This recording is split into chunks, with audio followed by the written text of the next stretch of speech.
Hello, students. In this ongoing series of types of nouns, we are going to talk about compound nouns today.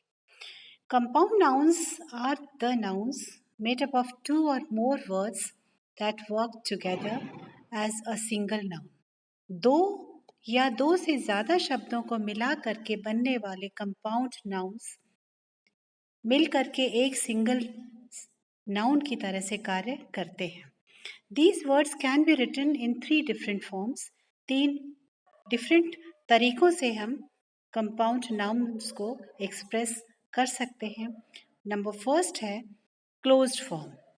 ये बंद compound nouns होते हैं जो कि जिनके के बीच में कोई भी स्पेस या हाइफन नहीं होता है. These are combined with no spaces और हाइफन्स.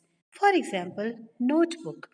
नोटबुक जो शब्द है वो नोट और बुक को मिला करके बनाया है and this is not having any kind of space और हाइफन बिटवीन देम. इसी तरीके से टूथपेस्ट एंड सनफ्लावर भी ये ऐसे ही शब्द हैं जो कि दो शब्दों को मिला करके बनाए गए हैं, कंपाउंड नाउन्स बने हैं and they are not having any kind of space और hyphen between them. So these are called closed forms. Now coming to hyphenated forms. यहाँ पर जो compound nouns होते हैं वो शब्द वो होते हैं जो कि कनेक्टेड होते हैं. दो या दो से ज़्यादा शब्द जो हैं वो आपस में कनेक्टेड हैं with the help of hyphens. For example, mother-in-law. यहाँ पर तीन शब्द कौन से हैं? मदर, इन और लॉ. इन तीनों को मिलाया है एक दो हाइफन्स के थ्रू. तो इस तरीके से मदर इन लॉ एक शब्द बना, एक कंपाउंड नाउन बना which is having hyphens in between them.